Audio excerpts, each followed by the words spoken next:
તો મહેસાણા જિલ્લામાં ફૂંકાયું મિની વાવાઝોડું। મોડી રાતથી સમગ્ર જિલ્લામાં મિની વાવાઝોડા જેવો માહોલ જોવા મળ્યો। મહેસાણા શહેર, બહુચરાજી, મોઢેરા, ઊંઝા સહિતના વિસ્તારોમાં ભારે પવનો ફૂંકાયા। ભારે પવનને લઈને અનેક વિસ્તારોમાં લાઇટો ગુલ થઈ ગઈ હતી। ભારે પવનને લીધે મહા મહેનતે પકાવેલ પાક પણ બરબાદ થયો।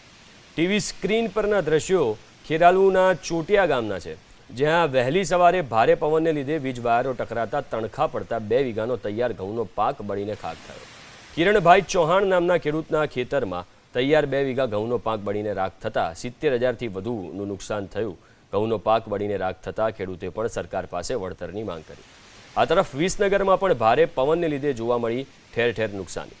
મકાનના પતરા ઉડ્યા તો હોર્ડિંગ પણ તૂટીને જમીનદોસ્ત થયા। સવાલ રોડ પર આવેલ ક્રિકેટ બોક્સની જાળી પણ તૂટી જતા સંચાલકને મોટું નુકસાન થયું। તો મહેસાણા જિલ્લામાં ફૂંકાયું મિની વાવાઝોડું। મોડી રાતથી સમગ્ર જિલ્લામાં મિની વાવાઝોડા જેવો માહોલ જોવા મળ્યો। મહેસાણા શહેર, બહુચરાજી, મોઢેરા, ઊંઝા સહિતના વિસ્તારોમાં ભારે પવનો ફૂંકાયા। ભારે પવનને લઈને અનેક વિસ્તારોમાં લાઇટો ગુલ થઈ ગઈ હતી। ભારે પવનને લીધે મહા મહેનતે પકાવેલ પાક પણ બરબાદ થયો।